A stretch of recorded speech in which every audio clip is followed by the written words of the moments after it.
Shalom, apa kabarnya hari ini Bapak Ibu? Iya, hari ini saya ingin menyampaikan firman Tuhan tentang apa arti di dalam hidup kita ini Bapak Ibu ya. Secara manusia seringkali kita berpikir bahwa hidup kita ini ya karena kita ada, lalu kita hidup semau-mau kita, apa yang kita mau ya kita hidupi. Sekarang ini saya mau usaha ini ya saya lakukan, saya mau begini ya saya begini tuh mau-maunya saya. Tapi sebagai orang percaya, ya saya percaya hidup ini bukan sekadar hidup saja, amin. Tapi ada rencana Tuhan dalam hidup kita yang harus kita hidupi, yang harus kita genapi supaya kembali nanti satu saat ketika kita dipanggil Tuhan, kita bisa mempertanggungjawabkan seluruh hidup kita. Karena saya percaya ketika kita menghadap Tuhan, Tuhan tidak tanya berapa banyak depositmu, berapa banyak hartamu, berapa banyak yang kau punya, tapi apakah kita sudah melakukan kehendak Tuhan. Kita mau belajar dari satu tokoh dalam Alkitab hari ini. Mari kita buka bersama saudara, yaitu dari Raja Hizkia. Buka bersama Yesaya pasal 38. Yesaya pasal 38, kita akan belajar dari seorang raja yang bernama Hizkia, bagaimana dia itu hidup menyenangkan hati Tuhan dan melakukan apa yang berkenan kepada Tuhan. Raja Hizkia ini dia menjadi raja sejak umur 25 tahun. Siapa di sini yang umur 25? Nggak ada ya? Yang 52? Kita coba membayangkan ya, Hizkia umur 25 tahun diangkat Tuhan menjadi raja. Dan Hizkia ini dia hidup, kalau sudah baca di Alkitab, sangat terkenal dengan ketaatan di dalam hidupnya kepada Tuhan. Ketika dia diangkat Tuhan menjadi raja di usia 25 tahun, Hizkia ini seorang raja yang sangat berkenan pada Tuhan, saudara. Waktu dia naik menjadi raja, pertama kali yang dia lakukan apa? Dia menghancurkan semua tugu-tugu berhala, penyembahan berhala di Israel. Itu yang pertama dia lakukan, ya. Dia percaya banget kepada Tuhan, dia sangat menghormati Tuhan. Makanya ketika dia diangkat menjadi raja, yang pertama kali dia lakukan adalah dia menghancurkan tugu-tugu berhala yang dibangun oleh nenek moyang. Lalu dia juga yang menghancurkan patung ulat tembaga yang dibangun oleh Musa. Kalau saudara pergi ke Gunung Nebo di Israel, di sana saudara lihat itu patung tembaga itu hanya buatan, yang asli sudah dirobohkan. Sama siapa? Sama Raja Hizkia. Karena ketika itu dibangun pada zaman Musa, orang Israel datang ke sana mempersembahkan korban di patung itu. Dan itu menjadi sebuah penyembahan berhala yang Tuhan murka, yang Tuhan marah, saudara. Jadi ketika Hizkia menjadi raja, itu juga dirobohkan oleh Hizkia, ya. Dan Hizkia adalah seorang raja yang dipakai Tuhan untuk membebaskan bangsa Israel dari tangan Raja Sanherib, Raja Asyur. Ya, pada waktu itu ditaklukkan, saudara, oleh Asyur. Israel itu tidak berdaya. Tapi ketika Hizkia bangkit menjadi raja, dia seorang yang takut akan Tuhan. Dan Tuhan menyertai dia. Sehingga apapun yang dia lakukan dibuat Tuhan berhasil. Ya, jadi kuncinya kita ini harus takut Tuhan. Bilang kanan kirimu, hidup takut Tuhan kau.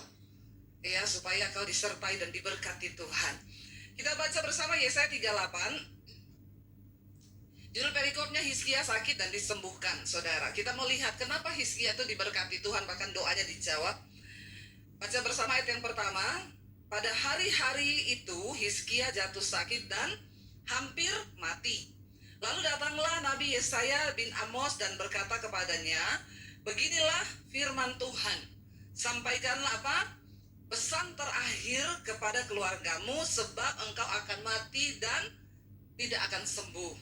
Ya, saudara, kalau Nabi yang berkata begini itu kira-kira benar-benar terjadi enggak? Ya, Nabi Yesaya, dia disuruh Tuhan datang kepada Hizkia menyampaikan bahwa kasih tahu pesan terakhir kepada keluargamu, karena kau tidak akan sembuh, tetapi mati. Ya, kira-kira kalau saudara mengalami hal yang demikian, ya, bagaimana respon saudara ketika Tuhan berkata umurmu tidak akan panjang lagi? Sampaikan pesan terakhirmu. Mau sekaya apapun saudara, sesukses apapun kita, ketika dikatakan sampaikan pesan terakhirmu, ya, kematian adalah hal yang banyak ditakuti oleh orang, termasuk banyak orang Kristen. Siapa yang takut mati? Angkat tangan. Yang sudah siap mati, angkat tangan. Yang bingung, angkat kaki. Saya tidak tahu nih karena jam 7 jadi jemaat masih ngantuk atau bagaimana ya. Tapi ya, kita harus jujur loh di hadapan Tuhan. Ya, ketika Tuhan berkata sudah selesai, ya kita, ya itulah ya hidup. Dan ya kita harus menemukan, saya ini hidup selama ini sudah berbuat apa aja buat Tuhan. Ya, atau saya cuma ya hidup hanya sekedar hidup. Yesaya berkata, dan Yesaya ini seorang nabi Tuhan, hamba Tuhan yang luar biasa ya. Kalau Tuhan suruh sampaikan itu sama raja loh. Dia datang kepada raja, dia nggak ngomong manis-manis. Raja, percaya ya raja, raja pasti sembuh. Ya, itu kan banyak pendeta-pendeta sekarang ya. Kalau ketemu, ya raja pasti sembuh raja ya. Nggak ada yang mustahil bagi Tuhan raja ya. Padahal kalau memang kita lihat orangnya memang ya Tuhan bicara dia mati, ya kasih tahu dia mati. Amin. Mau raja mau siapapun kalau waktunya mati ya pasti mati. A katakan A, B katakan B. Ya, dan kalau saudara juga dikatakan hamba Tuhan begitu, jangan kepahitan. Itu kok malah, karena saya lebih baik mempersiapkan orang itu menghadapi kematian. Tidak semua orang siap menghadapi kematian, tapi mau tidak mau kita harus siap. Jadi daripada tidak siap, lebih baik sekarang mulai siap. Bilang kanan kiri mau siap-siap mati. Jangan tertawa, ini serius ya. Biasanya saudara kan dengar kalau pendeta bilang kanan kirimu Tuhan baik. Itu sudah biasa. Bilang kanan kirimu Tuhan memberkati. Itu sudah biasa. Ya, tapi katakan yang tidak biasa, kanan kirimu siap mati kau, bilang. Ya, karena siap atau tidak siap, kalau harinya datang kita harus siap. Ya, mau sekaya apapun kita. Lalu saudara, Hizkia berkata begini, ayat 2 dikatakan di sana. Kita baca bersama, lalu baca orang Bandung ini tidak usah terlalu loyo ya. Kalau saya suruh baca, tolong baca Alkitab ya. Saya tahu saudara ini jarang-jarang baca Alkitab ya. Ayat 2 baca bersama, 1, 2, 3. Lalu Hizkia memalingkan ke arah dinding dan ia berdoa kepada Tuhan. 3, ia berkata, ah Tuhan, ingatlah kiranya bahwa aku telah hidup di hadapan-Mu dengan setia dan dengan tulus hati, dan bahwa aku telah melakukan apa yang baik di mata-Mu. Kemudian menangislah Hizkia dengan sangat. Saat itu juga ketika Hizkia mendengar apa yang diucapkan oleh Nabi Yesaya, dia nggak takut, dia nggak apa, tapi dia menangis, dia berbalik ke arah dinding, dia meratap di dinding itu. Ratapan dan doanya dia bilang apa? Dia berdoa kepada Tuhan, dia cuma bilang gini, ah Tuhan, ingatlah kiranya bahwa aku ini telah hidup di hadapan-Mu dengan setia dan tulus hati. Satu saat kalau kita menghadap Tuhan, atau kita tahu kita mau mati dipanggil Tuhan, apa doa kita kepada Tuhan saudara? Kalau kita mau bilang Tuhan, ingatlah Tuhan hidupku. Kira-kira apa yang saudara mau ngomong tentang hidup saudara? Ingat Tuhan, aku ini masih selingkuh loh. Ayo, bertobat ya. Tapi saya percaya di Bandung gak ada yang selingkuh ya. Gak ada toh? Gak ada yang ngaku. Apa yang kita mau sampaikan di hadapan Tuhan ketika satu saat kita akan dipanggil Tuhan? Hizkia dengan berani berkata, Tuhan ingatlah kiranya bahwa aku telah hidup di hadapan-Mu dengan setia, tulus hati, melakukan apa yang baik di mata-Mu. Kemudian menangislah Hizkia dengan sangat. Kita nggak perlu alay lebay ngomong sama Tuhan apapun, sebab Tuhan tahu hidup kita. Amin, saudara. Apa arti dari hidup kita hari-hari ini? Waktu kita menghadap kepada Tuhan, apa yang akan saudara sampaikan tentang hidupmu? Apa yang akan kita sampaikan? Waktu kita dibilang mau mati, kita mau nangisi apa? Meminta Tuhan membela kita, mendengarkan atau meminta kemurahan Tuhan, harus ada alasan Bapak Ibu. Amin. Tidak semua orang Kristen berdoa itu didengar Tuhan. Tidak semua orang Kristen berdoa dijawab Tuhan. Berikan kepada Tuhan alasan apa untuk dia menjawab doamu, untuk dia memperhatikan hidupmu, untuk dia memberkati engkau. Harus ada alasan. Apa yang kita mau katakan sama Tuhan?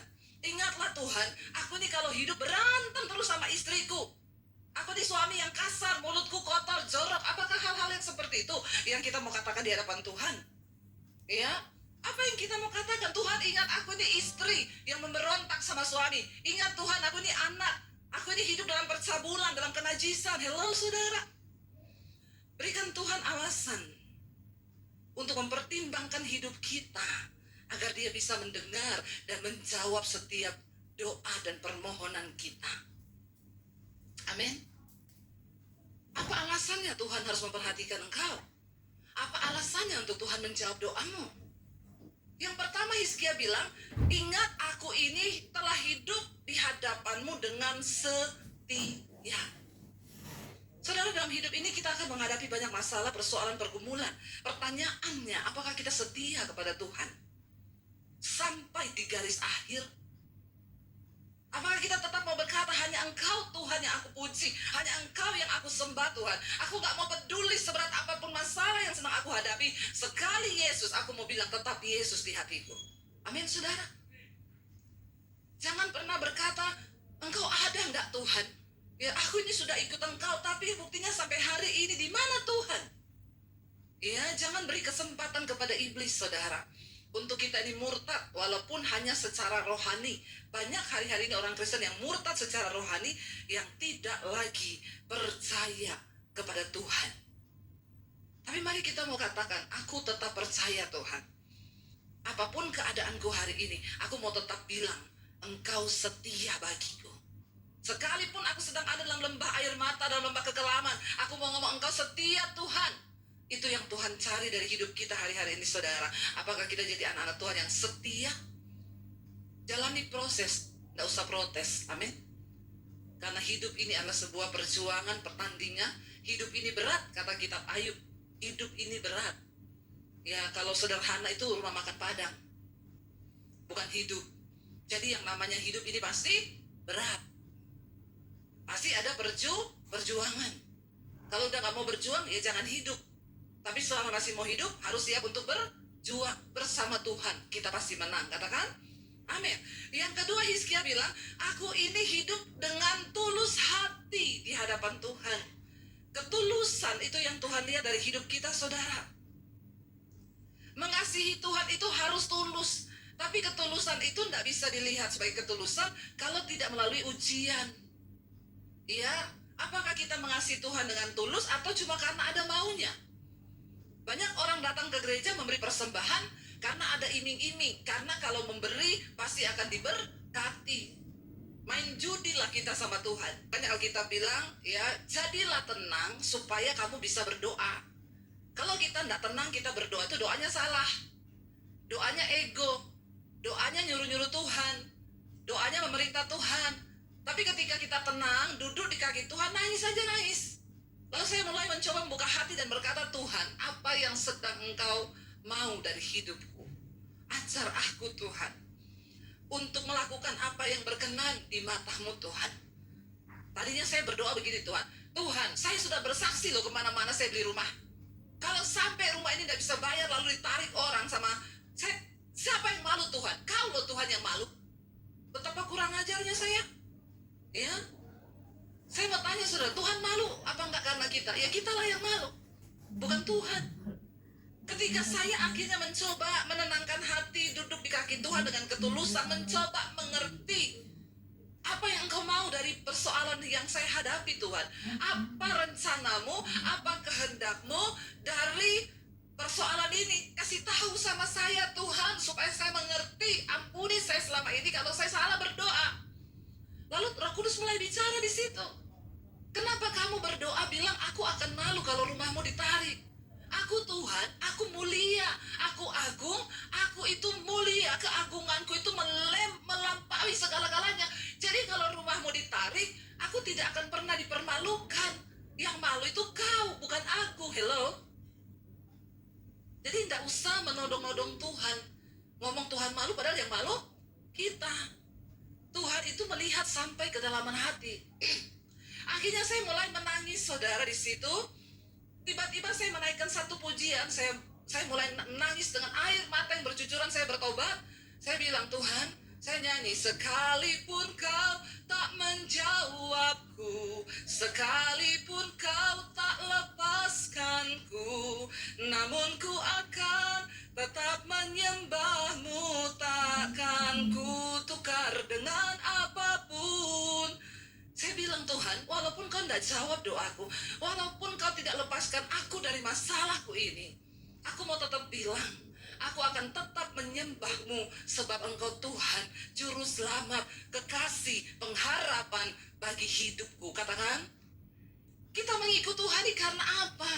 Apa karena kita mengharapkan sesuatu dari Tuhan? Kalau Tuhan udah nggak jawab, ya sudah. Bahkan banyak suami yang saya dengar kalau istrinya berdoa, doa terus kau. Emang Tuhanmu mau jawab utang kita? Berat banget kayak begini. Bertobat saudara ya. Bertobat. Jangan pernah engkau mengecilkan Tuhan hanya karena persoalan yang kau hadapi. Dia tetap Tuhan.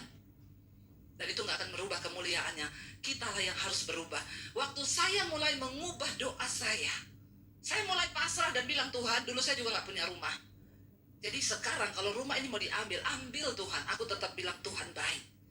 Waktu saudara, sikap hati kita berubah di hadapan Tuhan. Tuhan melihat ketulusan hati kita. Tiba-tiba Tuhan jawab. Ya, ketutup saudara sisa utang saya, bukan cicilan. Saya kan berdoa buat bayar cicilan. Ditutup sama Tuhan sisa 400 juta, selesai. Bulan itu juga, bukan cicilan. Lihat cara kerja Tuhan. Lalu akhirnya saya pengen jual. Saya cuma hubungi satu jemaat yang saya nggak tahu rumahnya di mana, Bu. Ibu bisa tolong saya nggak minta uang sama ibu. Beli rumah saya, Bu. Soalnya rumah ini kalau nggak saya jual akan ditarik, saya udah nggak bisa bayar. Berapa, Bu Debbie? Ya nanti kalau dulu laku, kita jual lagi, nanti keuntungannya. Karena kalau saya jual itu untungnya sudah 2 kali lipat, Bu. Tapi kalau cuma ditarik, saya rugi, Bu. Ya udah, ibu tombok dulu sisanya 400 juta, nanti setelah itu sertifikat saya serahkan ibu, kita jual. Ini kalau dijual, nanti keuntungannya kita bagi 2, Bu. Saya kembalikan uang ibu, sertifikat ibu bawa. Lalu dicerita ke suami. Ya, suaminya tanya, itu sertifikatnya lengkap, Bu? Lengkap. Ya udah, minta nomor rekening, ditransfer 400 juta, saudara. Waktu saya ambil sertifikat, saya tanya, Bu, maaf, alamat rumah ibu di mana ya? Saya mau antar sertifikat ini sambil nanti kita jual. Nggak usah, Bu Debbie, yang lama sudah berlalu, yang baru sudah datang. Itu berkatnya ibu. Loh saudara, semudah itu surga berperkara, 400 juta loh. Tapi akhirnya saya cicil saudara, seadanya duit sampai lunas. Saya nggak mau berhutang, biar nama Tuhan yang dimuliakan, amin. Waktu saya menodong-nodong Tuhan, waktu saya marah-marah sama Tuhan, tidak tulus mengasihi Tuhan. Tapi ketika saya sudah rela dan lepas dan bilang, Tuhan, sekalipun engkau nggak tolong, aku tetap mau bilang engkau baik. Engkau sungguh baik. Amin saudara. Dalam setiap masalah, Tuhan tuh mau mengubah cara berpikir kita. Tuhan tuh mau mengubah pandangan kita. Tuhan tuh mau mengubah cara mencintai kita kepada Tuhan. Hizkia bilang, aku hidup dengan tulus hati. Dan yang terakhir dia bilang apa? Dan aku ini telah melakukan apa yang baik di matamu. Hizkia gak nangis dengan alay, Tuhan ingat loh anakku masih kecil-kecil loh Tuhan. Enggak. Dia cuma ingatkan Tuhan, ini loh alasan untuk engkau beri dan jawab doaku, perpanjang umur. Amin saudara. Aku hidup melakukan apa yang baik di matamu. Apakah kita sudah hidup melakukan apa yang baik di mata Tuhan hari-hari ini? Atau kita melakukan apa yang jahat di mata Tuhan? Kepahitan, kebenci orang, sirik, dengki, gak mau berdamai, hidup dalam kenajisan, percabulan, perselingkuhan. Apa yang kita hidupi hari ini? Apakah kita melakukan apa yang baik di mata Tuhan? Kita belajar saudara. Kalau apa contohnya, Bu, melakukan apa yang baik? Hari ini kau sedang bermusuhan dengan keluargamu. Alkitab bilang berdamai, ampuni orang yang menyakiti kau. Lalu kita berkata, Tuhan, sebenarnya berat bagiku, tapi karena Tuhan yang suruh, aku mau melakukan apa yang baik di matamu Tuhan. Aku ampuni iparku itu, aku ampuni mertuaku itu, aku ampuni adikku itu. Amin saudara. Itu engkau melakukan yang baik di mata Tuhan. Jangan cuma lakukan apa yang baik di mata manusia. Hari ini saudara, kita diberi waktu hidup sehari 24 jam. Berapa banyak jam yang saudara beri untuk Tuhan? Dan engkau tidak dipanggil hanya jadi jemaat gemuk di dalam gereja yang setiap minggu datang cuma mau dipuaskan rohaninya. Tapi engkau mulai harus bergerak menjadi jemaat yang melayani. Katakan amin. Layani Tuhan saudara. Ya. Kalau saudara punya talenta apa, datang di gereja, aku mau melayani. Kalaupun nggak di gereja, di luar gereja, jadilah berkat hidupmu yang bisa dibaca oleh semua orang, yang mulai berkata, Tuhan, apa yang bisa aku lakukan untuk kerajaanmu? Sebab ketika kita menghadap Tuhan satu saat nanti, ya yang Tuhan tanya, apa yang sudah kau lakukan bagiku? Marilah kamu, hai anak-anakku, yang melakukan kehendak Bapa. Itu kan yang Yesus katakan.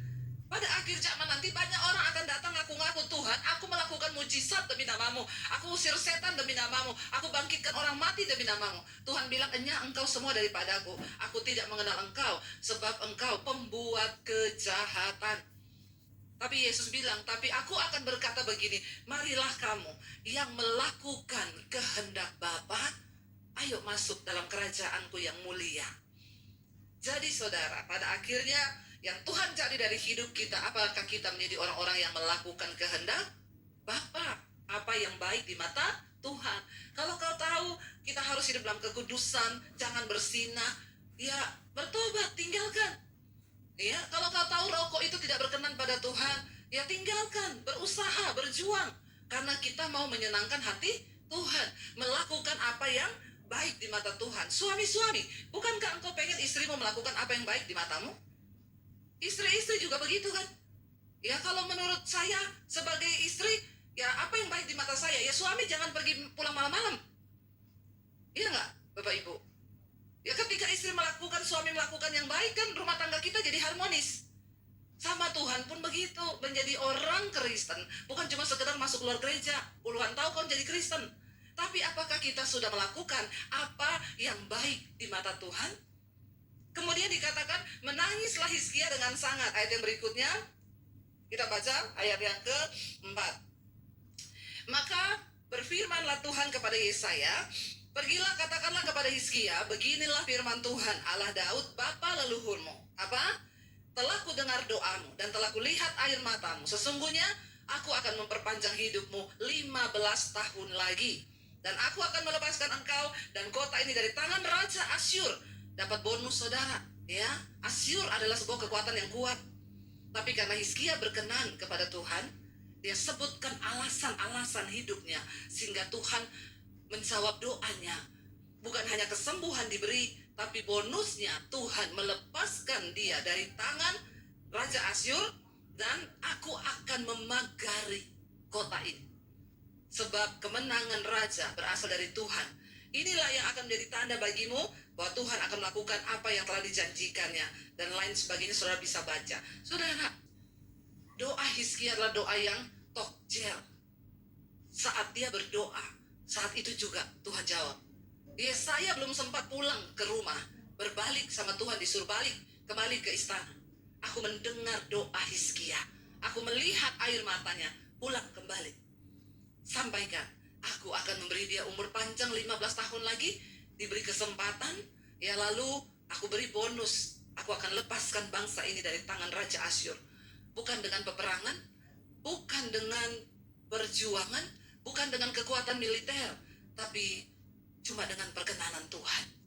Saudara, di hidup ini, kita butuh perkenanan Tuhan. Jangan coba hidup dengan kekuatanmu, jangan coba berjuang dengan kemampuanmu. Karena Alkitab bilang terkutuk orang yang coba hidup dengan kekuatannya, yang coba hidup dengan pikirannya, tapi diberkati orang yang mengandalkan Tuhan. Apa arti mengandalkan Tuhan? Engkau hidup menyenangkan hati Tuhan, engkau hidup berkenan kepada Tuhan dengan setia, dengan tulus hati. Ketika hari ini engkau sedang ada pergumulan dalam hidupmu, pakailah kesempatan itu untuk membuktikan kesetiaan dan ketulusan hatimu di hadapan Tuhan. Maka cepat atau lambat, Tuhan pasti akan mendengar setiap doa-doa kita. Amin. Ini kok waktunya sudah habis ya. Habis waktu. Saya undang para imam musik maju ke depan. Saudara, kita percaya bersama-sama bahwa ya apapun yang kita lakukan di hidup ini, Tuhan itu Tuhan yang melihat hidup kita. Persoalan, tantangan, pencobaan, pakai itu menjadi satu kesempatan untuk kita mendapatkan perkenanan Tuhan. Waktu saudara dapat perkenanan Tuhan, saudara dapatkan segala-galanya. Saya mau kasih contoh perkenanan Tuhan itu begini saudara. Roket itu kalau ditembakkan keluar angkasa, dia harus powerful, semua kekuatan dikerahkan. Kenapa? Karena dia harus berhadapan dengan gaya gravitasi bumi yang selalu punya kekuatan untuk mendorong semua benda yang naik itu akan dijatuhkan. Nah, untuk naik ke atas mencapai luar angkasa, dia menembus atmosfer bumi ini, itu ada satu kekuatan yang besar yang akan menjatuhkan dia. Dia kerahkan seluruh kekuatannya, powerful. Tapi waktu dia sudah tembus atmosfer bumi, saudara, roket itu tidak perlu kekuatan lagi, dia tinggal mengorbit. Cuma memang banyak yang nggak kuat ketika mau menembus atmosfer bumi ini. Banyak yang meledak karena tidak kuat mencapai perkenanan Tuhan. Seperti itu. Dalam hidup ini kita punya banyak pergumulan yang ingin menjatuhkan iman kita, tapi tetaplah kuat dalam Tuhan sampai engkau mencapai perkenanan Tuhan. Waktu kau sudah dapat perkenanan Tuhan, Hizkia tidak perlu bertempur melawan Raja Asyur, karena Tuhan yang beri kemenangan itu. Kita mau katakan di hadapan Tuhan, sekali Yesus tetap Yesus. Dalam segala keadaan, kita mau percaya bahwa Dia Tuhan yang mengasihi kita dan kita harus tulus mencintai Dia. Amin. Bangkit berdiri bersama saudara. Katakan di hadapan Tuhan pujian ini.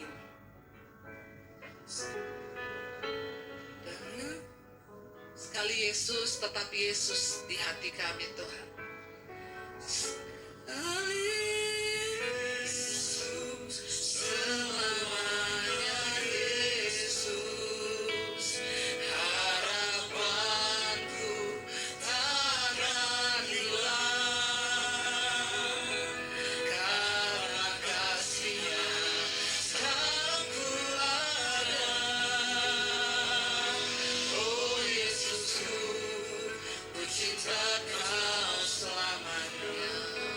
Dalam segala keadaan kami Tuhan, katakan saudara,